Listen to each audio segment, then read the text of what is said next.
What's What's good, good, brother? Welcome to another installment of Random Thoughts with Brother Johnsy and Rev. A very special Thanksgiving episode. Yes, sir. The Thanksgiving edition. Wild, wild, wild. Real quick, let's shout out our main sponsor here of this show, Willow's. You know we love Little our seasoning and sponsors here. blends. So So good, natural you'd think it's the 70s. all over again. That needs to end up on one of the bottles. It does, dude. It's not even their slogan. We just kind of made the shit up, but No, I know. it's the It's thing so now. great. Sorry, brother. Sorry, Willow Spring Seasonings, but Oh. that's your tagline forever now. Mr. Elmore, this is Tony's not on this show unless he wants to hop on and make a guest appearance. This is Rev show, and I'm just the Our show. co-pilot here. Our show. Yeah. Masshole, happy Thanksgiving. Asshole. What's good, brother? Happy Thanksgiving. Yes, sir. Tony's How's your Thanksgiving, bro? good, man. It was chill. My wife and I, we made like a banana pudding with bananas and wafers, and we used the box pudding. Super easy. Cheater. I used to sell that at a restaurant I worked at. The real deal, though. Yeah. Yeah. But we sold it in like pint mason jars, and we do the layers of like delicious. wafers, bananas. Yeah. And the thing was, if you were drunk at the bar and wanted like a dessert to go, we just put the fucking lid on it and charge you like $4 extra for it to go. For the mason jar, yeah, there you go. Even though it didn't cost anywhere near that much. That's a good one. $7 for a dozen, dude. Yeah, that's excellent right there. Oh yeah, that was a total profit. People probably loved it even more. You get to take it home. It's like it's just a mason jar, but whatever. Yeah, and it was great. People loved it, and it was delicious. Happy Thanksgiving, Robert.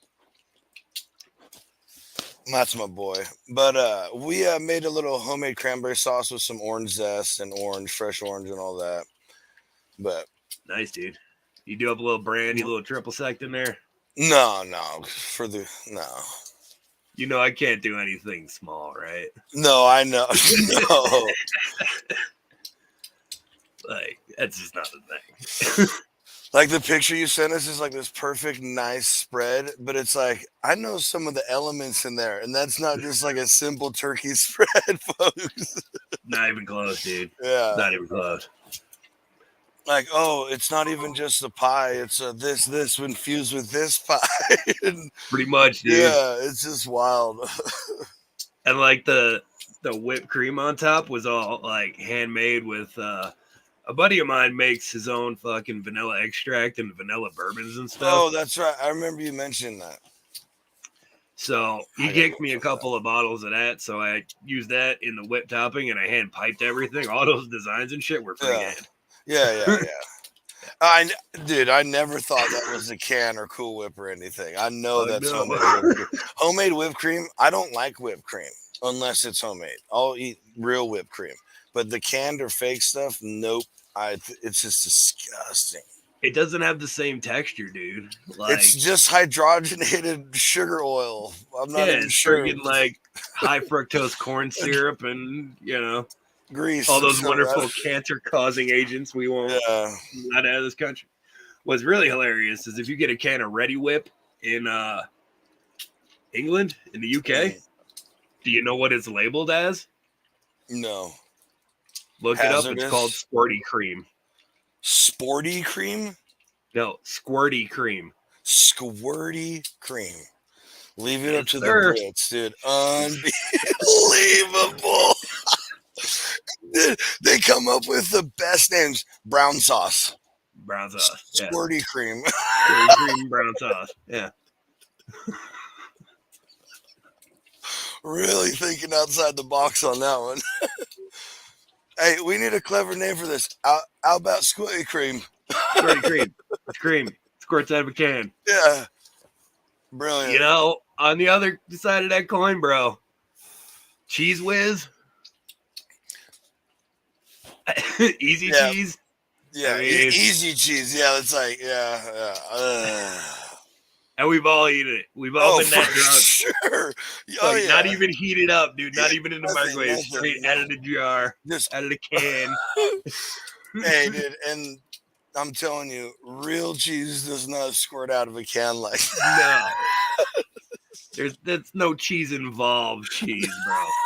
Exactly. But we've all been hammered with a box of Ritz and some fucking spray cheese just going to town. Oh, yeah. Hey, I guarantee if you lived through the 90s and you saw a Goofy movie, kids, you tried to make the Leaning Tower of Cheesa. Oh, absolutely. Yeah. Absolutely. All right. So, what was the best and worst Thanksgivings you've had?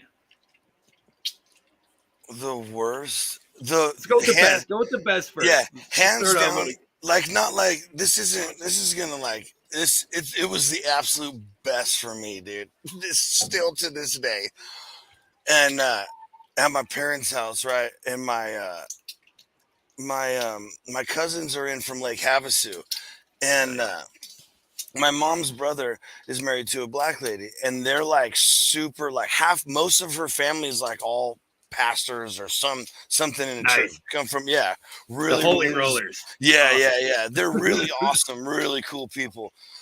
But so she gets us all like, oh, before we eat, like, let's all go around and say things we're thankful for. And for whatever reason, she decides to start with my little autistic brother, who's like 8 at the time, who had just gotten lectured about something. Oh no. So at the top of his, like, she says something and then says, "Go, why don't you go, Tyler?" And at the top of his lungs screams, "I'm thankful for burping and farting in public." And that was it. Dude, that kid is my hero now. Oh, bro. There was me and my cousins all lost it. That was game over. Then it was like, I think one other person tried to, like clean it up like a little bit. Face. Yeah. And then we were just like, okay, well, let's sit down and eat now. Like, hands down, still my favorite Thanksgiving ever. Awesome, dude. I couldn't tell you what we ate, anything. I mean, obviously we ate turkey and like the club, but I couldn't tell you like anything else about that Thanksgiving. But it was awesome. What about your best? For my child, it's kind of like a conglomeration of it because we always do something fucking nowadays, do something different. For years, like since me and the wife got together about 6-7 years now, we have this tradition where we make something. Up until this year, we would pick a cuisine from around the world and then make that. So one year we did Italian, one year we did Mexican, one year we did Indian, shit like that. There's a reason for that, and I'll get to it in a minute. But, oh boy.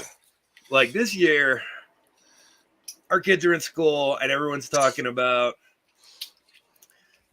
Thanksgiving and turkeys and mashed potatoes and gravy. And they're like, how come we don't ever get that? I'm like, all right, looks like we got to go back to the regular. We got to make traditional Thanksgiving. So, like when I was a kid, we'd all go to my grandparents' house and the entire extended Irish family would show up. My grandmother would spend like 3 days cooking. And by noon, everyone is hammered. Yeah. Hammered. Arguing, fighting, playing cards, like making beds, all kinds dinner. Like you don't know. Yeah, that card now belongs to Uncle Jimmy, but who knows? Yeah. Yeah, exactly. So back in the early 2000s, and you can look this up. I'm going to give you a name, and you can Google it right now. Oh boy. Okay. Hold on. Let's get our phone. Get out the magic phone. And here's what you're going to look up. You're going to look up Ryan, Ryan, Cushing, Cushing, turkey tossing incident. So just when I typed in turkey or Ryan Cushing, the second thing on Google is turkey, Ryan Cushing turkey. So I don't know if that's it, but let's see. Click on it. A woman who famously forgave teen for nearly killing her? Yeah. No? Oh, yeah. Really? Yeah. Read the story. I'll give you the abridged version while you're reading it for everybody. So, a number of years ago, this young man is driving like 95 on the freeway, and there's a chick behind him tailgating. So he doesn't like slow down or pull over. He reaches into the back of the car, pulls out a 20-pound frozen butterball turkey, and chucks it out his window. And that frozen butterball turkey cannonballs into this woman's face. Yeah, broke. As exactly the part I was reading. Broke every bone almost in her face. Okay. Wow. So that kid gets arrested for fucking attempted manslaughter. Yeah, he was facing up to 25 years. 25 to life in Rikers Island Penitentiary in New York. 18. Hey, and if you see this kid, that's not a good situation. Dude, put the picture up, dude. Show it to the camera. Let's see. I'll get better at this. Other way. There you go. That's the lady, and that's him behind. Yep. So, anyway, back in 1980, a young lady by the name of Barbara Cushing, notice the name, marries a gentleman by the name of James Sharippa. Notice the last name.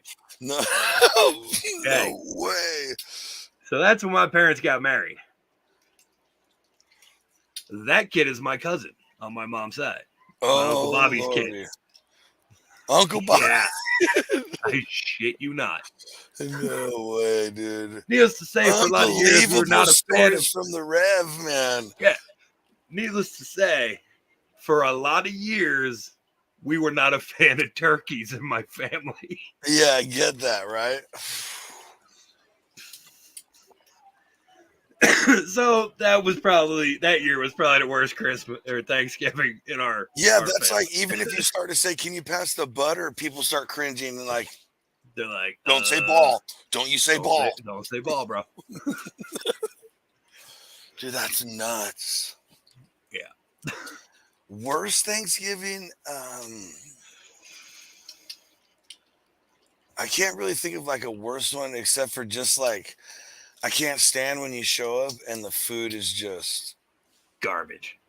And you're just like, you'll have the white people Thanksgiving. Like, yeah. So like, who hurt you making this food? Like, so I don't know who's all going to see this. This might hurt some feelings later, but we all get together on this one side of the family every year. And there's usually a Thanksgiving and a Christmas, like just before, right? Whatever, the weekend before, whatever.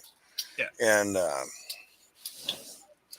like, there's times like where, like, the family member of mine who that side belongs to will come up to me and go, "Hey, we need to make something." Like, basically saying, like, you need to cook something because I know who's cooking all like the main stuff, and I need something there I can eat.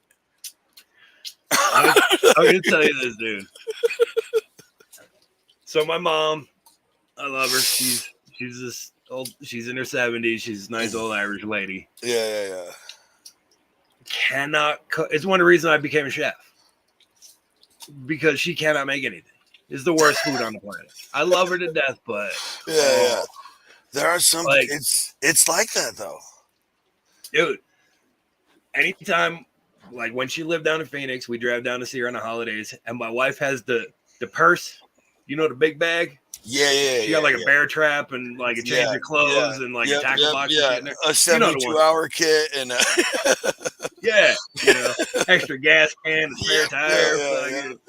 You know, inflatable army raft just in case. Yeah, just in case. You know, a couple of tents, a couple of camp chairs, fucking a cooler. You know the person. Yeah. She legit would put 6 bottles of hot sauce in that thing. Oh wow! Just for that trip. Yeah, drowned everything out. Yeah. Like, I don't know how my mom does it, but she would legit take real potatoes, real Idaho russets, and turn them into something that tasted like Hungry Jack instant mashed potatoes. Like, I don't know how she does it. Yeah, with what? The most flavorless, like drywall paste on the plate. Yeah, see, I got, I remember one time. This isn't Thanksgiving related, but Something. going up to said family thing for a taco event. Taco. How hard is it to fuck up ground beef? I mean, we know it's possible. We know it's possible. Yeah. I'm not looking for a whole Spanish spread, like Yeah. You're not look at me, looking for like folks. hand rolled We're white. We're white. tamales and shit. Yeah. But I mean, come on. Everybody grew up making tacos. You should know what you're doing a little bit. Yo, flavor is a thing, dude. Yeah, but dude, I'm telling you, like that same family member comes up and goes, "Hey, look, we need to do this because, again, I need something up there that I know I'm gonna enjoy." And it's just like, man, like, and I think about growing up, like my mom, same thing, right? It's not she's a bad cook, like she makes good stuff, but she like as she gets older, like she never liked spices of any kind, and I don't mean like spicy spices, I mean like flavor. Like salt, pepper, garlic. Yeah, like bare minimum, right? Bare minimum. And like now that she's older, it's like her spaghetti is like tomato sauce with like some garlic. That shit is like heartbreaking, dude. Straight heartbreaking. And it is, yeah. And it's like, just like, oh, I can't. It's good. It's not bad, but it ain't good neither. It's like when we left. We left, one of the places we went today, and it's like, I'm not talking a crap on any of the food I ate. It was all delicious. It was all cooked good. But it could be better. But like for me, when I cook and I'm like, okay, this is going to be really good. It looks good, blah, blah, blah, blah. If it's not like, if I didn't like wow myself a little at least, I'm like, whatever. I don't even want it now. And it's not that it's bad. It's good still, but I'm like, I just want that because why not? I always try to outdo myself. That's exactly. Whatever I did before, I got to do something better. Mm-hmm. That's just like if I make a regular like standard issue flavored turkey, like and it was good. Well, next year, if that's what everybody wants, it's still I'm not gonna go crazy or whatever, but I'm gonna make sure it's better. The skin's crispier. There's more butter flavor. Something. Do flavor injections. Do different flavor profiles and shit. Yeah. I can't. I'm not the same. I don't cook anything the same hardly. Yeah. So. And it's like mashed potatoes. You know how many different ways you can flavor mashed potatoes? Like endless, really. Yeah, it's gonna be better than it was last year. Yeah. That's just the thing. And for all those who are watching, it's not a Dude Network show if one of our kids isn't flipping out in the background. For real. It's just a staple of the show. Yeah, usually randomly one of my dogs will sound like there's someone about to murder me. And I didn't even know they were outside. So it's like, oh, whoa. Yeah. Danger, Will Robinson, danger. That's just the thing. All right, bro. Favorite Thanksgiving dish?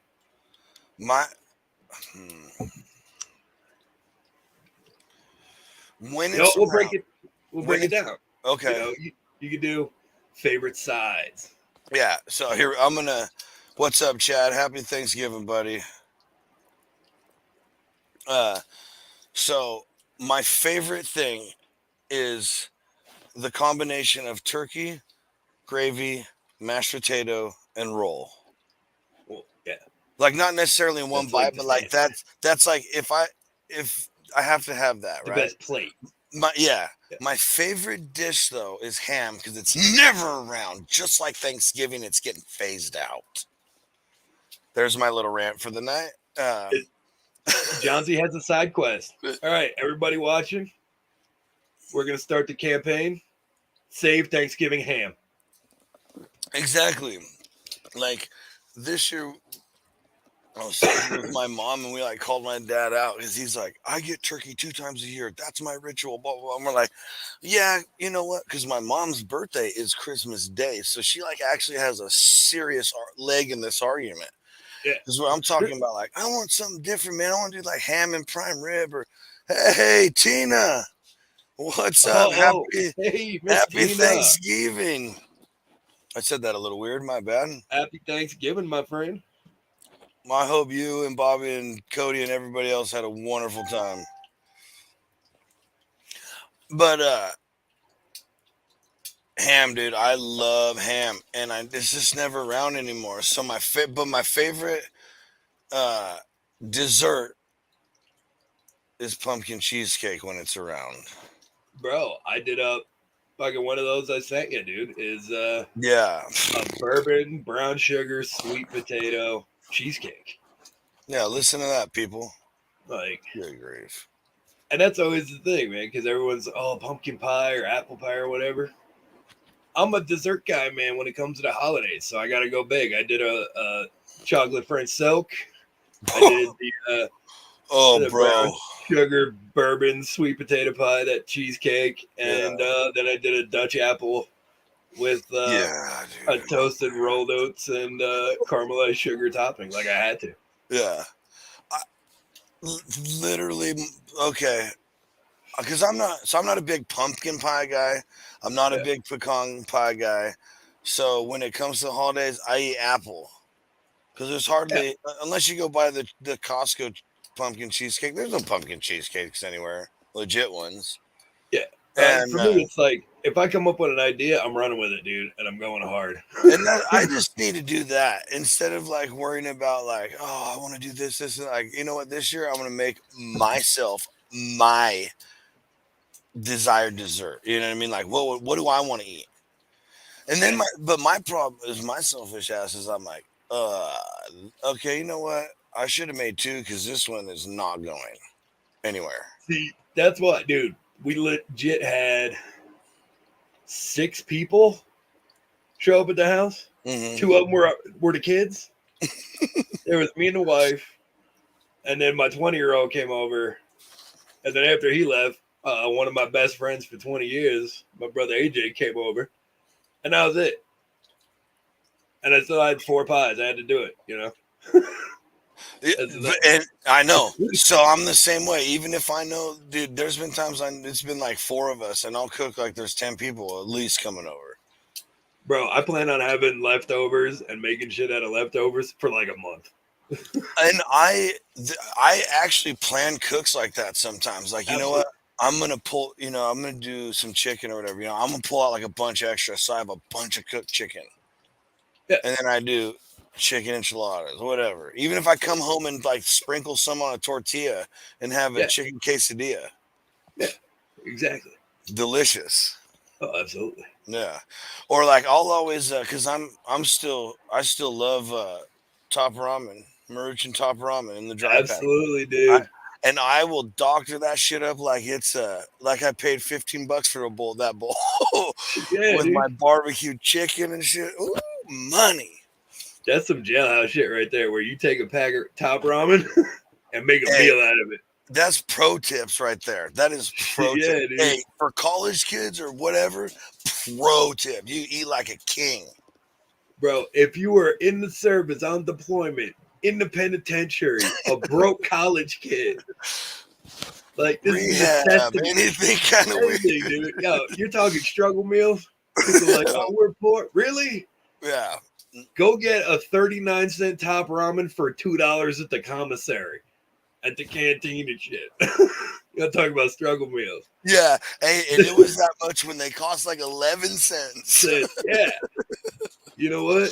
You got a pack of top ramen, summer sausage, some shebang chips, Yeah. and some hot pickles. Some picante packet sauce. Yeah, Hey. you know, dude, that's dinner right there. You feed like 4 people with that. Shit. All right, bro. So best side dish. Best side dish. So I'm gonna either when people do like a loaded mash with bacon and the whole works and cheese, or some kind of other really cheesy potato. I like when people switch up the potatoes sometimes. But if it was something like different, I would go with a really good homemade broccoli salad because my sister-in-law and one of my daughters they make really good ones. Nice. I gotta go with Not Cajun not mac and cheese, bro. classic mac and cheese. No, Cajun mac and cheese. So walk me through what a Cajun mac would be. So what I do is take like andouille sausage, some roasted chicken, shrimp, crawfish tails, saute all that stuff with your favorite Cajun and Creole seasonings. Cook all that down, toss it with your pasta, and then I always do like 4 or 5 different kinds of cheeses in the cheese sauce. Yeah. Toss a little bit of Old Bay, some more Creole seasoning in there. Then top it off with some more melted cheese. Throw it in the oven, bake everything together. Dude, I'm not hungry in any way. In fact, I know a lot of our listeners, and I know you and myself are straight loaded on a Fighting the trip, a well used chemical called tryptophan. Fighting that tryptophan coma right now, bro. Dude. Hey, on the way home, my wife looks over at me and she goes, "Are you still gonna do that show tonight?" And I was like, "Yeah," because I'm probably sitting over here like trying not to nod up. Yeah, dude, that's why doing the total dad lean in the car. Oh yeah. And for everybody listening, me and brother Johnsy went back and forth like 8 times. Bro, we doing a show? Yeah. I'm good if you're good. I'm good. So let me know, bro. We can do it in the morning. No, I'm good. That was like a half-hour conversation of us saying the same thing back and forth, trying not to fall asleep. Right? Yeah. Because dude, like all the fun like stuff that everybody does, like play basketball or the football game, whatever you do beforehand, is always beforehand. Yeah. Yeah. Well, I don't know. I don't play that game anymore. No. I gotta go to work on Monday. Yeah. Hey, true story. Okay, maybe worst Thanksgiving is this. We're at this is years ago. Was I a junior in high school or sophomore? I think it was a junior, and it was in the middle of so water polo had just ended, and then like our coach, we didn't have like the little break in between until swimming started. We were always conditioning, always swimming, always working, and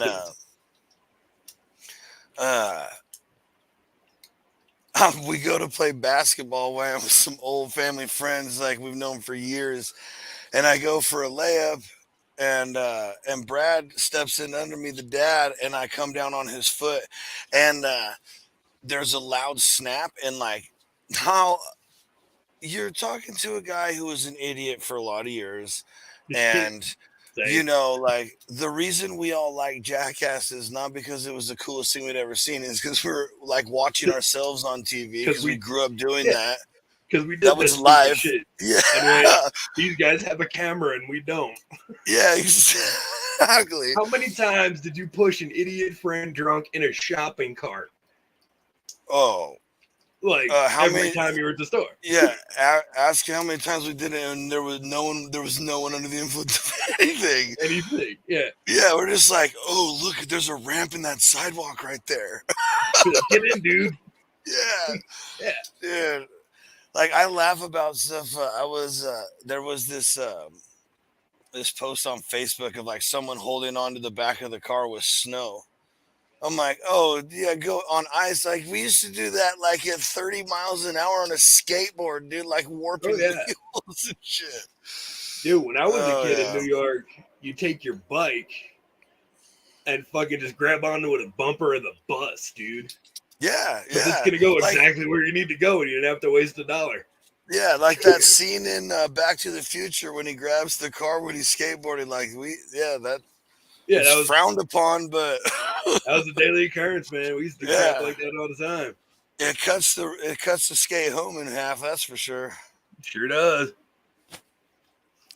But so I come down on his foot on my left with my left foot, the outside of my left foot, and there's this tiny bone on the side of your foot that's like the size of the tip of your pinky, and I snapped it clean off. Nice. Bro, I dropped to the ground. I was like, ah! Like, what the hell just happened to my foot? Because all it felt was like a rolled ankle and then this snap. And I was like, ooh, buddy. Ain't enough whiskey on the planet make that feel better. No, sir. No, sir. Oh, man. And I like, after like a while, after like 30 minutes or so, it didn't like hurt that bad. Yeah. And I was like, oh, no, there's nothing wrong. But then after Thanksgiving, after being on it all day, it hurt that evening. Oh, I bet. And so I went to the emergency room, just like, I was like, I better go double check. And yeah, they said I broke that little bone. They put in, I'd never had a cast before in my life. I have no idea how. I hurt myself all the time, but somehow magically never broke a bone till this moment. There's a big difference between getting a cast and needing a cast. Yeah, so I didn't need a cast. And when I got it, I was like, because I was like, well, if I, well, whatever. And then, like, I was supposed to have it on for like 3-4 months or something. You cut that off with a hacksaw, like the rest I was like, I'll wait at least 2 months, 2.5 months, right? Because there'll still be snowboard season will still be good. Bro. As soon as like it was like I had it on like a month and a day, and I couldn't stand it anymore. And I went in the bathroom, filled it up, started soaking it, hacksawed it, and broke it off with a big old screwdriver. Oh yeah. And now I have to have my my boot and binding kind of loose, all weird because my foot didn't heal right. It's all missed. So I guess that was the worst thing that ever happened to me on Thanksgiving because it's had lasting irritating effects. Sure. And let's be honest, folks, it was my dumb decision to cut my cast off early. That's the real problem here. We also, some of us grew up back in the day where unless you were bleeding to death, you didn't go to the hospital. Unless like something was floppy and didn't work right. Yeah. You just had to walk that off, man. Yeah, well, and plus, like, most of the time I got hurt, I was, like, a couple miles away from home at some big BMX dirt track we had built over 3 summers, and I was, like, I couldn't move. I was hurt so damn bad, dude. My legs cut open, bleeding. There's, like, a stick sticking under my kneecap, and I was like, oh, my gosh, what do I do? And You're then, like, praying your parents don't see it. Yeah, there weren't cell phones, folks. Like, it wasn't like... So you just make it home. By the time you make it home, you just like clean it up and like, well, I'm ready to go play again. So throw away the bloodstained clothes so you don't get yelled at for messing them up and shit. Oh yeah. That's like I just posted a thing and it cracked me up, dude. It was like when we grew up, times were different. Our parents used to lock us out of the house sometimes until the street lights were on. And and then the weakest of us ended up on Unsolved Mysteries. Yep, on the side of a milk carton. Like, it's so horrible. I was dying laughing, though. But, like, that's how it was, dude. I used to get in trouble regularly because I was coming in too long after dark. Oh, yeah. And trust me, there are video games my whole life. But I grew up outside, like it's awesome. Video games. Like, for me, it was like the original Nintendo, the original Sega Master, like video games. And that was for like rich kids. Yeah, I know. And like, that was like, we had to entertain ourselves, man. And we also came up where it was like pre-safety. Mm-hmm. Like, we had that 900-pound oak panel TV and shit sitting on the snack tray. Oh, yeah. It was like you were just smart enough not to yank that fucker down. Yeah, exactly. Dude, there was this massive pine tree in the front of our house and when I lived in Roseville. And I mean, it's probably 70 feet tall. Not huge, but for the front of the yard, it was pretty big. Yeah. And then I built like flats all the way up this treehouse idea, right? And one time I was like, man, I should just climb all the way up and see. Well, and if you think logically now as an adult, you would think about a Christmas tree and how you pull the top down to yourself to put the top ornament on. Yeah. And it's just a very small amount of pressure and weight that it takes to do that. Well, not when you're a kid. Same thing with the living tree that you're growing. And, I get up there and I'm like, oh, whoa. Okay, I need help. I can't do this. What do I do now? That's some Tom and Jerry shit right there. Yeah, and hey, it does, bro. It does. I'm screaming. No one hears me. And that is what it is. I was outside. I'm good. Yeah. So you just have to figure it out and climb back down. All kinds of shit. Survival of the fittest shit, dude. Like, we didn't stick pennies in the light sockets, but that one kid who did ended up in the special class. Yeah. Like it makes you laugh about people. They're like, don't touch it, that's hot. And like, no, little kids don't learn what's hot. Like, I remember I backed up to the wall heater with my bare ass after getting out of the bath when I lived in Southern California because I was trying to warm up, and never got close to that thing again.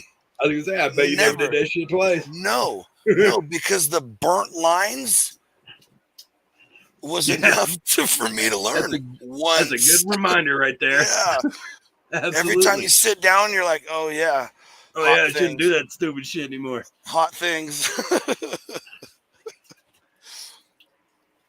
But see, the other side of that is, now that we're older, we get shit like fucking napping injuries, dude. You ever go to sleep and fall asleep on your lazy boy? Bro. And then you're fucked up for a week? It's really funny you bring this up because, like, 2 nights in a row, I've slept all like weird, holding a pillow like and I literally have a crick from like the back level of my ear and my neck all the way through my shoulder. I was trying to drive and it's like all cramping. I'm like, what is wrong with me? All right, you used the wrong fucking pillow. You're useless for a week, dude. You get a fucking napping injury. Dude, that's what I'm saying. Listen to me. I got some video. I went out. There was a video on my pages of me sawing some eucalyptus, getting some firewood, right? Yeah. And there are some really big pieces of wood that I moved. And if people don't know, eucalyptus is heavy. Like, I might be chunky, but I'm a strong dude. It's heavy wood. And, bro, nothing. I wasn't even sore it's been 3-4 days. I'm not even sore. But I took a nap wrong. Fell asleep on the couch. Fucking wrecked. Dude, it is wrecked, bro. Wrecked, dude. Dude, so in 2006, I was in a really bad boat accident, collapsed like half my chest, blah, blah, blah, blah, right? That's the story for another time. But fast forward like years later, I'm snowboarding, right? My buddy points, and I thought he was telling me like go off this. There's like these berms when they cut the trails and stuff. So I was going up and goofing off and stuff, and then I see what he's talking about, how like the trail ends and it just drops off real steep. Which, I mean, they were new to snowboarding. I don't really care. I was just hanging out, having a good time. But like when I realized he was talking about, I was like, oh, so I went to go turn real quick, but I was just standing up, like trying to talk, and went straight forward, caught an edge, and I went to clutch my chest because I'm so scared of cracking all my ribs again. And that, like, I literally felt my arm flex into my ribs, and I was just like, knocked the wind out of me. It hurt so bad. I was like, I punctured my heart, dude. Like, pieces are broken and things are stabbed because I am dying right now. And it hurt for like 10 minutes, like really bad for a couple. And then it hurt for like 10 minutes. Fine. So I can fall on broken chest, but I can't sleep wrong. Get the out of here, dude. Absolutely, dude. Absolutely. Like, dude, that's it. Yeah, exactly, dude, Robert. It's called old. We know. Exactly. The problem is some of us, like ourselves, put the old on ourselves a little too quickly. It's not the years, man. It's the mileage, dude. Yeah. Exactly. Like I said, back in the day, I was a shiny, brand new Cadillac, chrome everything. Now I got a little rust, plenty of Bondo, fucking coat hanger for an antenna and shit now. I'm on my third or fourth clutch. Yeah, you know. Hey, there he is. Happy Thanksgiving, Tony. I hope you guys had an awesome Thanksgiving, man. Hey, just so you know, dude, the people were asking about you earlier. Oh, yeah? No, I was telling Tony, yeah. Yeah. But whatever. Like I said, the man himself, brother Tony. The man himself. For real. Yeah. Yeah, it's so funny how, and how many times growing up did you hear, hey, you're not going to want to do that. That's going to affect you when you get older. And you're like, whatever. Yeah, you know, there's like a balance to that, man. Because you know how many lies we were told as kids? Oh. That's going to go on your permanent record. Well, you're topless hop on, man. That's cool. How's that different? Hey, we're not wearing pants, so that's fair. Yeah. I'm always Donald Ducking it, in case anybody didn't know. Always, man. Always Donald Ducking it. That's what I always say. Like, once I know that there's no people coming to my house, like, I warn my wife, like, I'm Donald Ducking it. This is what's happening. It's happening. Or I'll just walk around in just my boxers. That's it. Oh, yeah. All the time. All the time. Dude, that's the best part. Dude, that's the best part when the kids are in school, man. I'll pee with the door open. That's how I know I'm the king of the castle.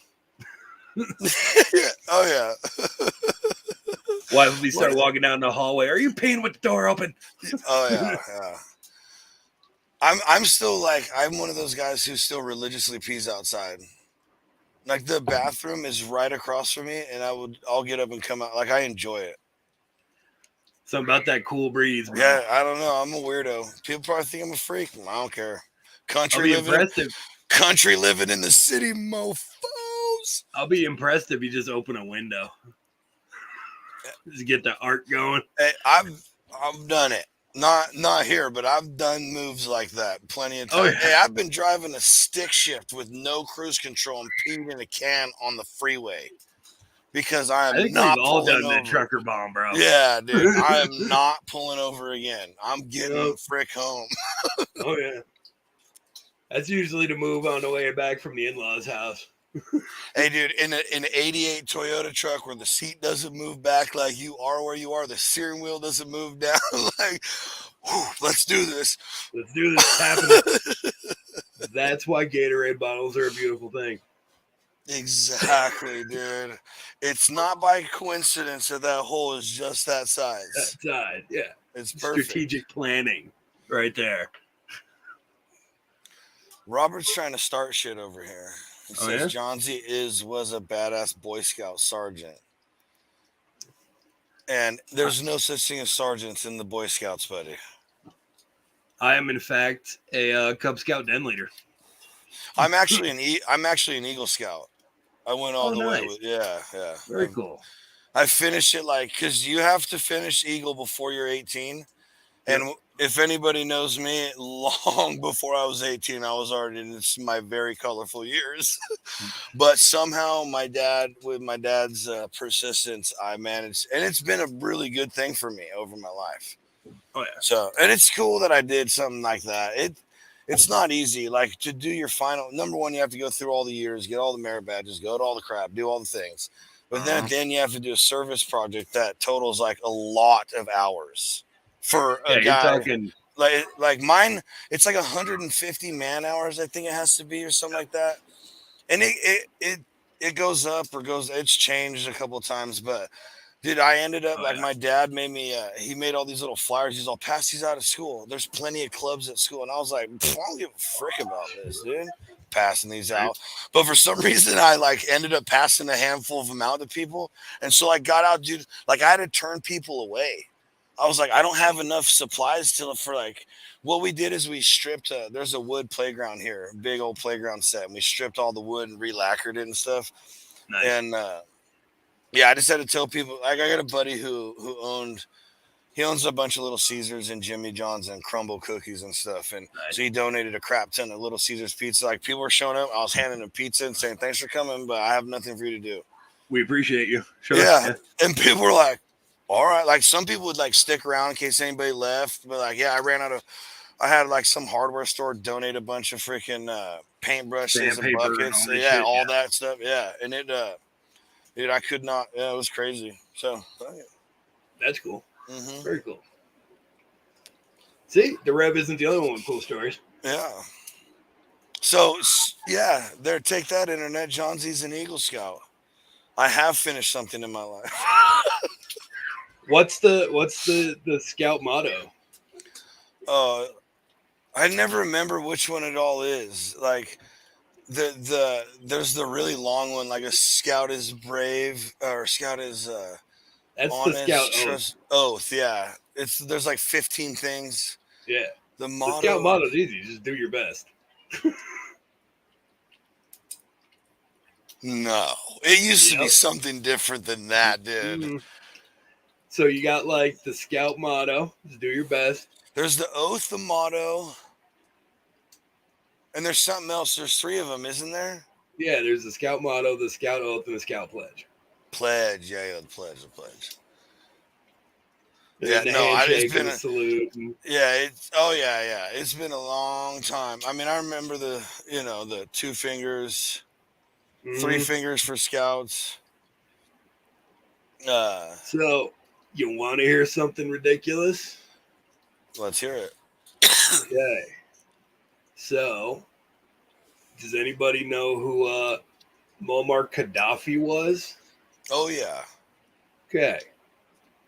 So, arguably one of the most anti-American people on the planet. Super close friends with a couple Americans, though. Just saying. So, do you know the one American organization he let freely operate in Libya through his entire reign? The Boy Scouts. The Boy Scouts. Mm-hmm. If you watch Parts Unknown with Anthony Bourdain, when he goes to Libya after the liberation, there's a fucking Boy Scout troop who does the entire Scout oath on the show.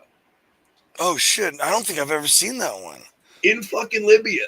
Oh, well, see, most people don't know this, but Boy Scouts started in England like a while before it came to America. Everybody just thinks of it Boy Scouts of America, but it started in England. It started like pre-World War I, like in what's his name? Yeah. I remember the guy's name forever. I can't remember his name. But it was, so like the craziest thing about when I got my eagle, it was right around when the 1 millionth eagle had been earned. That's cool. So I got like a crap ton of letters from senators and all these politicians and crap in some file somewhere. I would frame that shit and hang it up, dude. Right? Why did I think of that? Like, oh yeah, that's when, whatever. I don't even remember who it was, who all the people were back then. Like, oh yeah, he congratulated me for something. I can't remember. Senator what's his nuts. Yeah. Okay. When I build my actual like dude throne for my studio and stuff, I'll put all that crap up on the wall, so I just look like some arrogant MD piece of crap or something. Like, what is all that crap? One day I'm gonna frame my rehab certificate. Oh, at least you got a certificate. It totally didn't work. I went to rehab like 9 times. And one time I went and actually did the whole fucking like 14 days of detox and then another 30 days of inpatient rehab. But when you graduate, they give you this fucking certificate and it's got like a basket with like a sheaf of wheat and fucking corn and shit. And it says I completed fucking 30 days of rehab and shit. New life ahead. Fucking 3 months later, I'm like face down in the gutter drunk and shit. Oh, dude. The one thing I will never forget from that rehab. So your first day after detox, they give you an empty box and a Sharpie, and they tell you to go outside and pick up rocks. And you have to write down whatever issues you talked about in detox with the therapist. And you have to write them on these rocks. And for the whole fucking like 30 days or 90, whatever the fuck it was, you had to carry this fucking box of rocks around as a constant reminder of all the shit that was wrong with you. Dude, I'll never forget. I got on the biggest dude. It was like to a point where like I had to talk to the director because like the staff who was on at the time was like, he should probably be kicked out for this, because I lost my mind, dude. They I had like, I don't even remember if it was me or my roommate, but we had left the light on and left our room, and that's a no. Everything, your bed's made, light shut off, like, and I get it. They're trying to teach you how to like structure and shit, and some sense of responsibility for life. I do get it. But dude, when he goes, he's all, I need a 500-word essay about why turning your light off is important, and I was just like, dude, that is the most moronic statement anybody's ever said to me. I can write down you're an asshole 500 times. By the way, I'm only like 2.5 weeks into this, so I'm not like the sharpest of my wits. Not the like most beautiful human being on the planet. Dude, I'm like, and you want me to write about a light? Oh. Like, are you fucking high right now? Yeah, dude. Like, I think you need to get tested, homie. I was fucked up. So, like, that time when I went to rehab, there's the rehab section, and then there's another section for detox and shit where they have medical professionals making sure you don't fucking die. Yeah. And then there's like the psych ward, which is like a whole nother wing, right? So here's the thing. If all the beds are filled in the detox, because they only have like 6 beds in detox. Yes, sir. They put the guys detoxing in the fucking psych ward with the fucking mental patients. Oh. So there was me and my fucking roommate, this dude Jack, and we're both fucking kicking dope and shit, detoxing in the psych ward with legit mental patients. Like, there was this old broad who would talk to Jesus, would like walk up like her nose against the wall and start like fucking yelling at Jesus. Oh man, dude. And like, there's no way I would have. There's like 2 or 3 of them who were shuffling around in the fucking grippy socks, like, see, had the Thorazine milkshake and shit. Yeah, dude. See, my problem is if I ever got put in that place and I was in that situation, I would have caused so much of a ruckus that they would have started medicating me, and I'd have just ended up in the grippy socks. Bro, and it was fun. We're sitting there in the fucking day room because when you're detoxing, they don't let you have coffee, don't let you have cigarettes. You have to go 14 days with nothing but hospital food, and it sucks balls. Oh my god. Me and him are sitting there like at this table away from all these fucking nut jobs, like legit crazy people.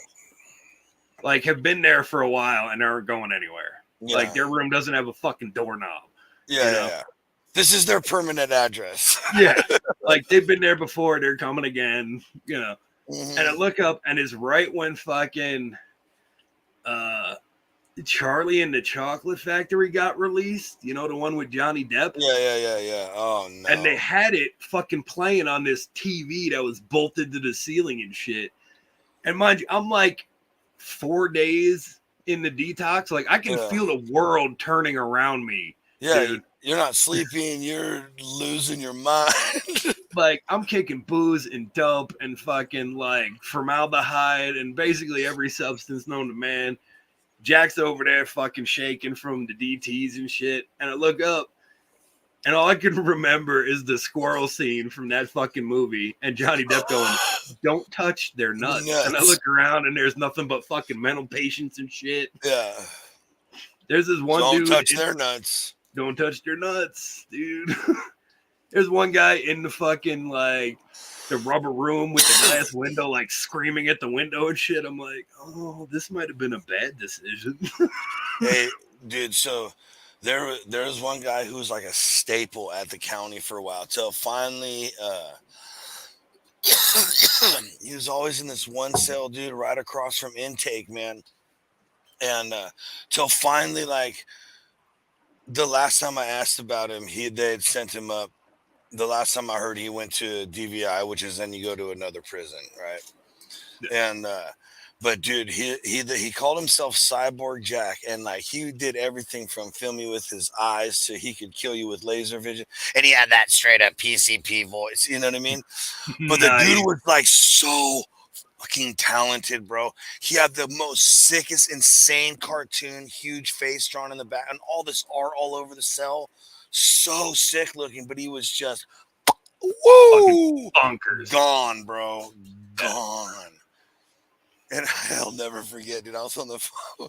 I called on the phone one time to tell him I was getting transferred to the honor farm, right? Yeah. And unfortunately, my mom's on the phone. Oh, and no. we're directly across from Jack. And like I was just like checking out one of the faces on his wall, and all of a sudden he jumps up and he's all, "Hey!" And he takes off his jumpsuit just down to his t-shirt and boxers, right? And like in one move, jumps in the air, pushes his mattress on the floor, and then like stands. He's like the Sphinx or something sitting at me. He's all, "I'm filming you with my fucking eyes. They're gonna know everything." And my mom's like, what is that? And I just like slowly turn around, like, "Yeah, so I'm not gonna be here in the morning. I'll be somewhere different." Don't worry, everything's cool. Just be cool. He can't touch me. Don't worry. He's not gonna eat me or anything, I promise. He's behind 6 inches of bulletproof glass and steel. We're cool. Yeah, but he was something else, man. He was something else. And he'd get to singing. Oh my gosh, dude. You like dudes would just pace around these cells like if they had any sort of anything, they would have knocked themselves out or something. Yeah. Oh, dude. And Bro, like you don't dare tell them to stop. Yeah. Because then it makes it worse, dude. Yeah. Dude, later I became like, after I went to rehab and shit, and no way. No way. I'm sorry, Robert. Robert knows he was a trustee for years. That's fucking incredible. Get out of here. That's awesome. Oh, there's proof right there. That makes it even better. Right. Anyway, sorry. I didn't mean to interrupt. Oh, it's cool, dude. So eventually I got sober and shit, and I ended up becoming friends with some of the fucking employees who worked at the rehab and shit, because a bunch of them were sober. So you go to the same fucking meetings and shit. Yeah, same story. I had this exact same story. Same deal. Yeah. And the one of them was telling me that crazy lady was talking to Jesus. When they took her in through intake, they found her with like 244 Magnums and a sawed-off shotgun stuffed down her pants. Because God told her to. That's America. Like they did her intake and they took all this shit. They had to call the fucking cops to like dispose of them and shit. That's like a commercial for gun control right there. That's bro. I don't believe in that. Just so everybody knows, I got to put it out there. He told me that shit, and out here they do the police auctions where you can buy evidence. I was like, fuck, I wish I would have known that, dude. I totally would have bought them. Yeah. So like, if there's like stolen property, like cars or they do cars and houses and stuff like that, but you can't get nothing cool like. Dude, we sell like helicopters. What was upsetting was when I went and asked if I could buy the cocaine, they got a little weird on me. They get a little mad about that. Yeah, I was like, whoa, sorry. Bro, when I first got my driver's license back, I bought a fucking cop car at one of their auctions. Love it. Love it. Dude, there was evidence still in the back. I had to call the cops. You're like, hey, bro, I just bought this shit from you guys. Like, and it was a legit cruiser. It was like a Crown Vic. It was black and white with the bumper and shit. They sell them all the time. Yeah. And it had all the electronics and shit taken out. But there was like the cage in the back in the trunk where the battery pack is, because those things have like 6 car batteries. Oh, yeah. Yeah, it's wild. So I'm like fucking going through it and cleaning shit out, you know? And we go to put a new fucking seat in, the whole 9, and I go in the trunk, and there's a fucking evidence bag with like a brick of fucking meth in the back. Nope, not mine. Not fucking and mine. Dude, it was like sealed with the evidence tape and the fucking numbers and shit. And I called the cops, and I'm like, so I just bought this thing off you guys. Yeah, and trust me, no one wanted anyone to. So they were like, "Hey, cool, no problem. We'll come take care of that." No, shoot, boop, boop. Yep, disappeared real quick. Yeah, a buddy of mine bought a fucking Ford Exploder off of the same police auction, dude. Oh my gosh, I can't believe I never thought of that. That's brilliant. And we're cleaning out and shit. The dude finds a fucking 38 special under the fucking driver's seat. Money. And the same day, we're gonna go put some subwoofers in it and shit. So we're starting to take apart like the fucking back. Yeah. There's a fucking snake inside it, dude. Like the owner's fucking pet. Nah. Yeah. Nah. See, I'm not like weirdly afraid of snakes or nothing. We caught like a 18-inch king snake, and I raised him like 4 feet for like a few years, right? But like for some reason, like when other people have them and they're in places like that, like how do you get out here? How do you get inside here? Like are you taking him places with that when it starts crossing weird lines? Yeah. Like I think people who have tarantulas as pets are fucking weirdos. Like, I'm sorry. I don't care what anybody says. Do you have one? No, my oldest kid had one. Oh, spiders are fucking disgusting to me. So I have no idea why anybody would want nastier, bigger versions of them. Bro, have you ever seen a fucking Middle Eastern camel spider? Literally my worst nightmare. They're this fucking big, dude. Yeah, like they literally will latch onto a camel and bleed it dry in like 20 minutes. That's terrifying. Yeah. Like you have to shoot them. See, so before that, there was 2 spiders that were horrifying to me. One's in Africa, and it's pretty large, and it waits on the end of branches, and it'll jump out and get flying birds. Yeah. That's horrifying. I mean, it's not going to happen to me. I'm not a bird, but still, spiders that jump from branches, that's nightmares. And then you travel down to Australia and find about a huntsman spider. Oh yeah. And these things are ninjas, dude. Mm-hmm. And everything's poisonous there. Everything will kill you. So that's terrifying. And then all of a sudden, all these reports about the camel spiders start coming out. That guys are holding up like trophy caught fish. Uh-huh. They're fucking huge. Terrifying. Dude, you know what they always remind me of? You remember the face sucker from Aliens? Yes, that's exactly what they remind me of. Literally. That is what it is. A real life version of that. 2 things that always remind me of some like weird extraterrestrial outer space shit.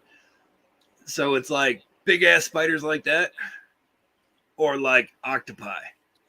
They just seem like otherworldly and like not okay.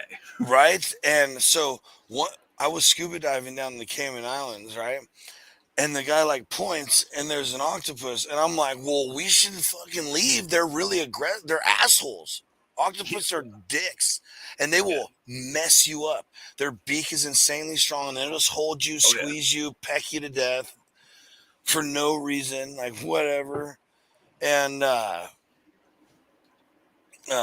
it was dead, so there was no concern, I guess. But still, I'm like, man, that's what I did. Like, I grew up swimming in the ocean. Like, I still like to surf and boogie board and do all that once in a while, but like, it's a whole serious mental stress marathon for me, because I've also been scuba diving, and I know it's that place is fucking terrifying, dude. As cool as it is, it's the scariest place on planet Earth. I'm pretty good in most like I don't get unnerved by pretty much anything at this point in my life. Yes, right? Yeah.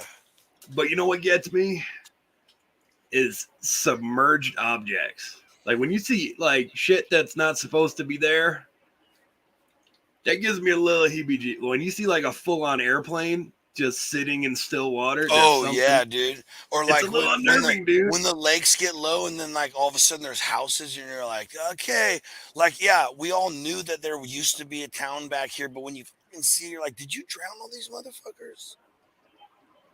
Yeah, it's just a weird. I agree, dude. I absolutely agree.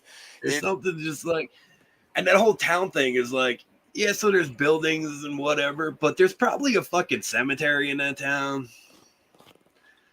There's probably other shit floating around. Well, and see, like people, like I always had my whole life. My whole thing was like, freshwater safe. Freshwater is safe. Freshwater is safe. Freshwater is safe. Right?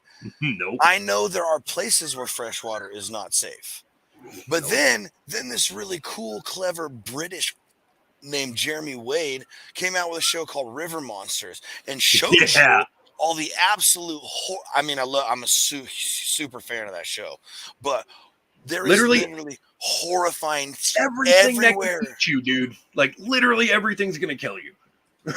So I'm kill you and eat you. So now I have a rule: I don't go swimming or like the most I'm gonna do in a lake that I can't see the bottom in is maybe get on like a tube or something where I'm out of the water 99% of the time. Yeah. But most of the time, hey, check it out. I'll take the trip to Tahoe where I can see to the bottom. Right. Bro, I don't trust it. I don't trust it. Did you hear about the fucking Jason statue? The what? The Jason statue. Like the horror movie Jason? Yeah. So, you know, in Minnesota, it's the land of 1,000 lakes, right? Yeah. So they actually have a lake there called Crystal Lake. Okay. So some art major or whatever built a fucking one of the movies. They drown him and sink him into the fucking lake. Yeah. So some fucking art student built a fucking 9-foot tall concrete Jason statue with the fucking machete and everything and sunk him in the lake. Oh my gosh, dude. Imagine like you're fucking scuba diving or some shit, checking out all the shit. Nope. And because it's a cloudy lake, dude, it's not clear. And out of nowhere, there's a fucking 9-foot Jason with a machete staring at you. Nope. That's gonna spook anybody at first, no matter what. I don't care how tough your stones are. Dude, even if you know it, you don't know where it's coming from. Yeah, exactly. That's my thing. This is my thing about that is like, because when something that I cannot see is all of a sudden really close, that is unnerving. As I like to know, man. I like to know. Dude, I've been snorkeling. You can ask. Fucking scuba diving and shit. The thing is, like on land, if you sneak up on me, dude, I can make a distance. I have a chance, like literally against anything. I have a chance. Yeah. You can't do that shit underwater. In the water, zero chance, because if they pull me down, you're going down. Completely eliminated like 99.9% of my game, and that's air. Yeah. Even when you're talking movement, dude. Dude, exactly. The drag coefficient of the water. Yeah. Like you sneak up on me on land, I can jump out of the way. I can create space. So when I was when I was scuba diving, we went 2 days in a row, and the second time the guy was like, we went by and we were like, hey, he was like, come back tomorrow, we'll get you guys in or whatever. And then he didn't charge us. He took us out. It was like a whole private, fun little trip, dude. Nice. And but he's like, I'm gonna take you to see one of my pets.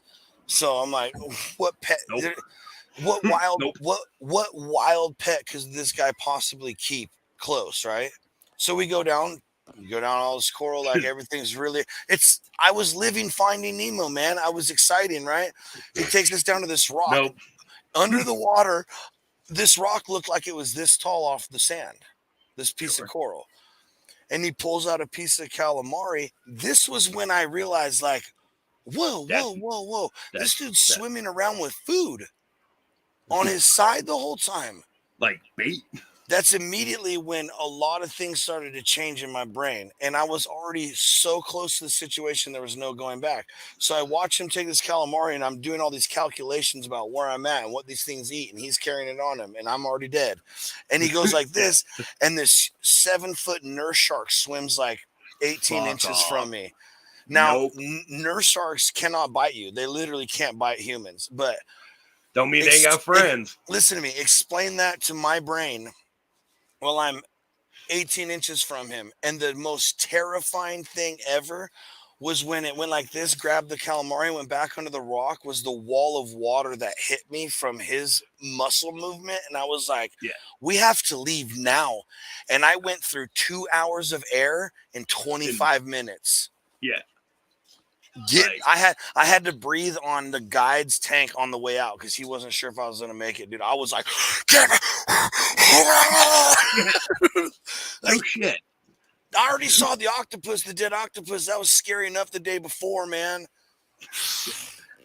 The second he went, "Oh, I'm gonna introduce you to one of my pets," I'd have been like, "Nope, calm down, doctor. No."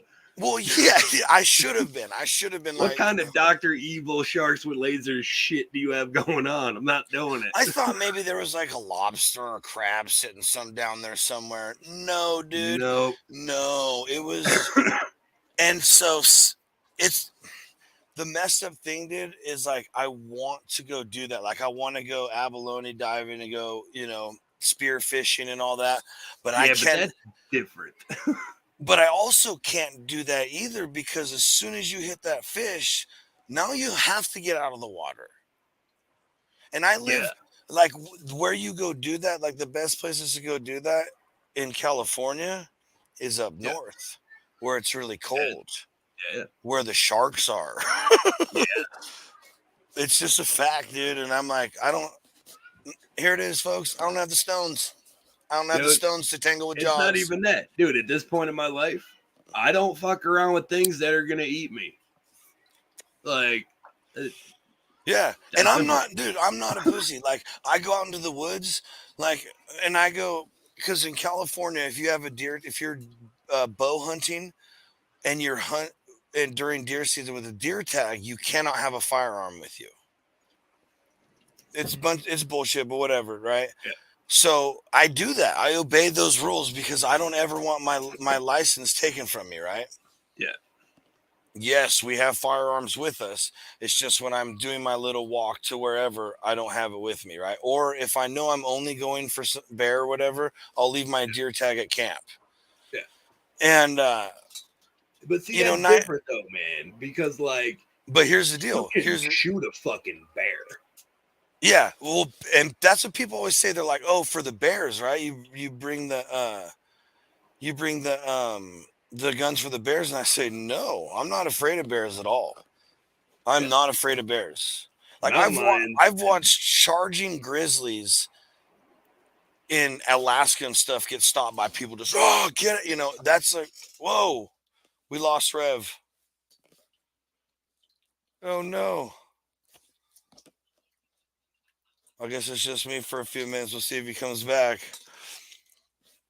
But the reason I bring a firearm into the woods is for mountain lions and weirdos. Because mountain lions, you don't know if they're coming. And you never... Beautiful. I was hoping we didn't lose you. So I was just saying, the reason I bring a gun is not for bears. It is for mountain lions and weirdos. Because mountain lions... I've seen them plenty of times, and that is one of the creepiest things. It's like seeing a shadow in the water. It's just even if he's far away, and that's the best case scenario is to see him or her, because then you're good. Yeah, but you can feel them, dude. There's that fucking creepy shit where you can feel them. And there's been times like I've been backpacking or been out something. I've just been like, you just start. It's. I don't know what it's that predator prey, like where you instinct, and that's okay. I get up and I make noise and I move different. Yep. And here's the thing though. So when you kill something in the water, that attraction is like instant. You shoot a fucking mountain lion, you got time to fucking beat feet, dude. Yeah, exactly. When you're in the water and you fucking chum that water, dude. Yeah, that's so. Say you beat one shark, but now what about the other 30? 15 just showed up while you fought that one. Yeah, no, exactly. No, dude, no. And I'm not, dude. Just picture yourselves for an instant being picked apart by sharks in the water with nothing. No, thank you, dude. No. The worst part about that is time, because you know what? They're not going to lop your fucking head off, dude. No. So if they're ripping an arm or a leg off and shit, you have time to think. And that's the part that fucks me up. Exactly. Yeah, I don't want to feel that. I don't want to think about that. Like the one good thing you got going for you if it's a lion is they go for neck shots and like paralyzing. So you might be alive to think about it, but you might not be feeling much. So But it's not this guy. It's not ever happening to me. Yeah, Like there's places, there's all kinds of areas that you're not supposed to have firearms, and it's like it's always randomly the places that are like the most remote. Like, yeah, like I'm not. All right, I'm not going there.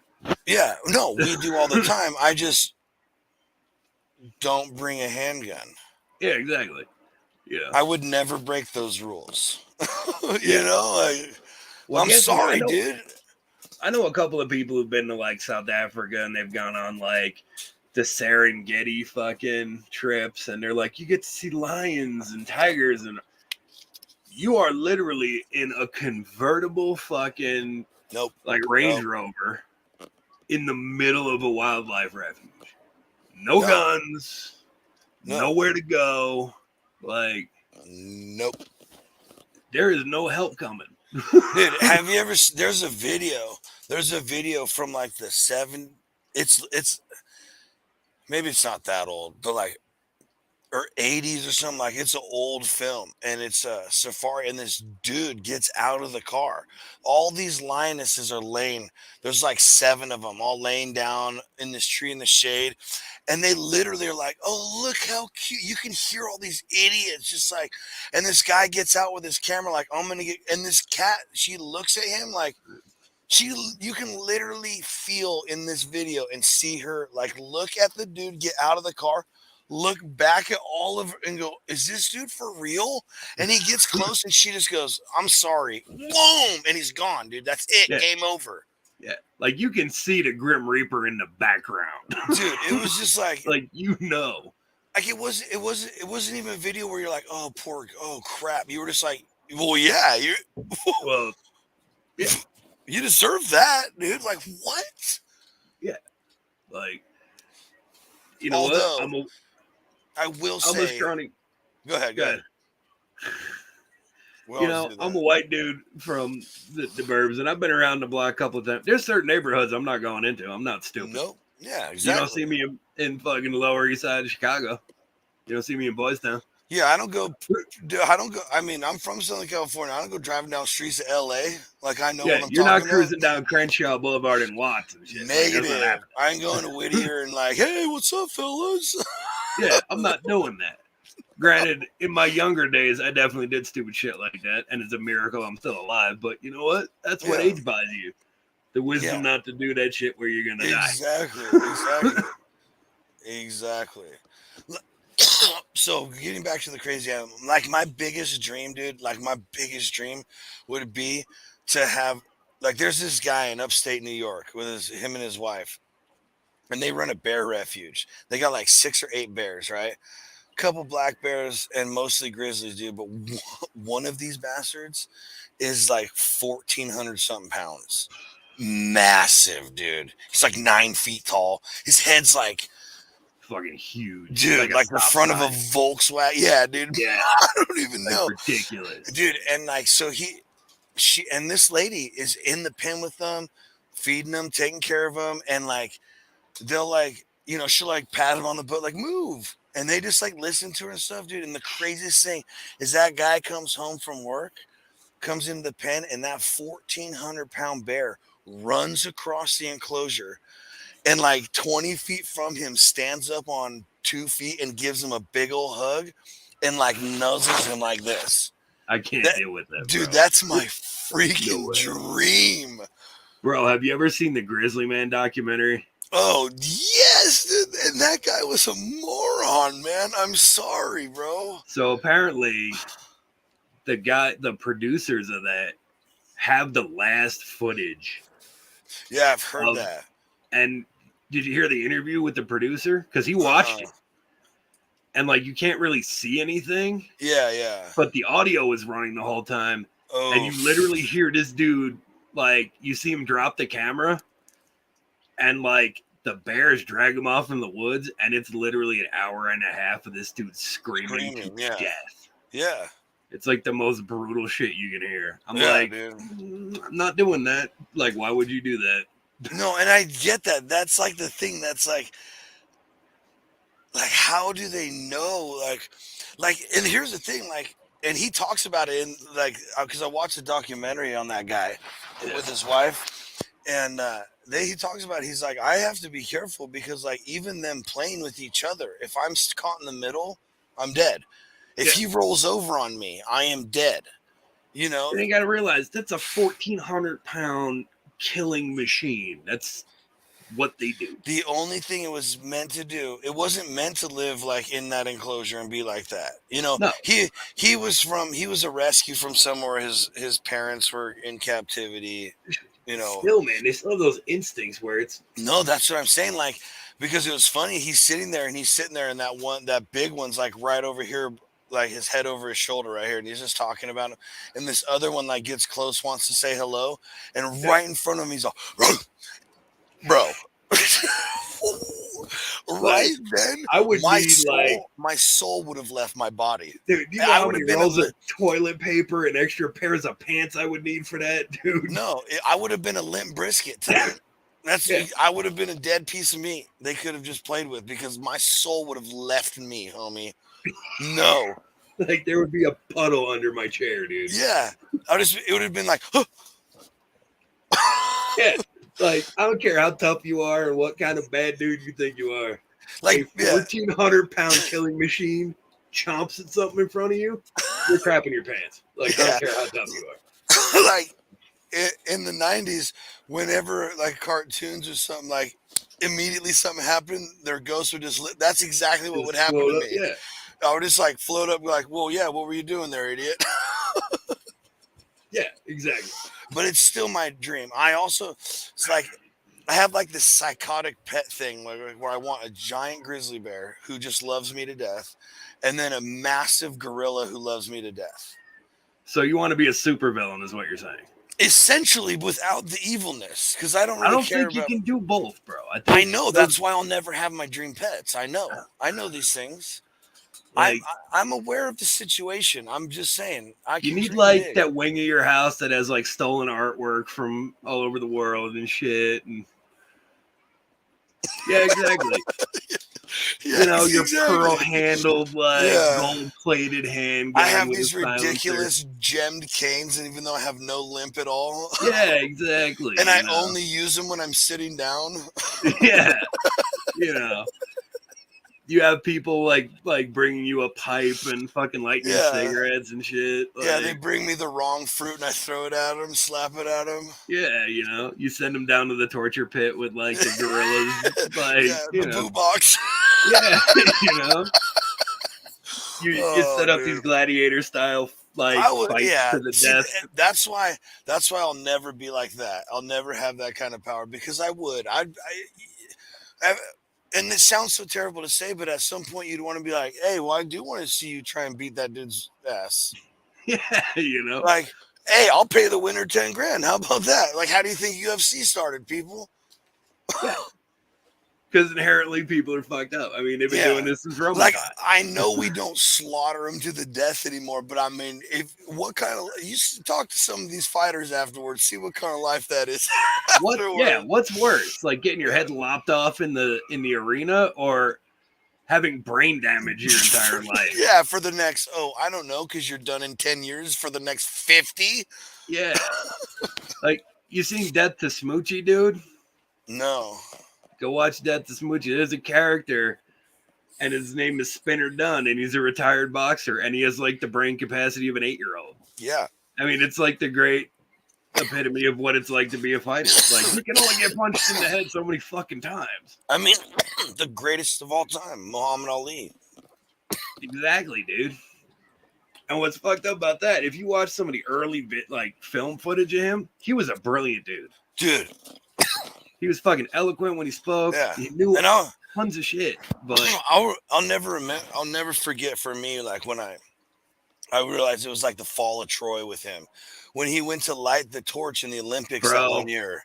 Like, I get it, it's an honor to light the torch. Yeah, so you already know exactly what I'm talking about. Up, man. Dude, yeah, it's like you make him look like some crippled weakling.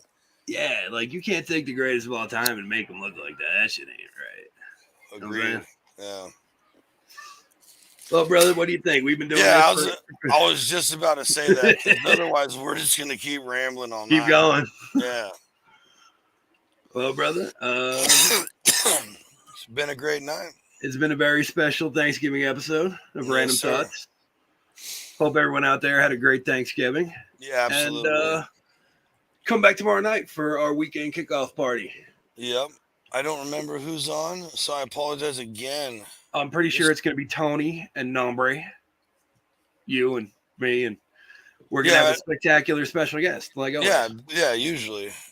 Duh. I mean, next week for us, what does that look like? I don't know. I think we're going to have some more random thoughts. We'll come up with something good. Perfect. Yeah. All right, guys. Until next week, happy Thanksgiving. Later, y'all. Happy Thanksgiving.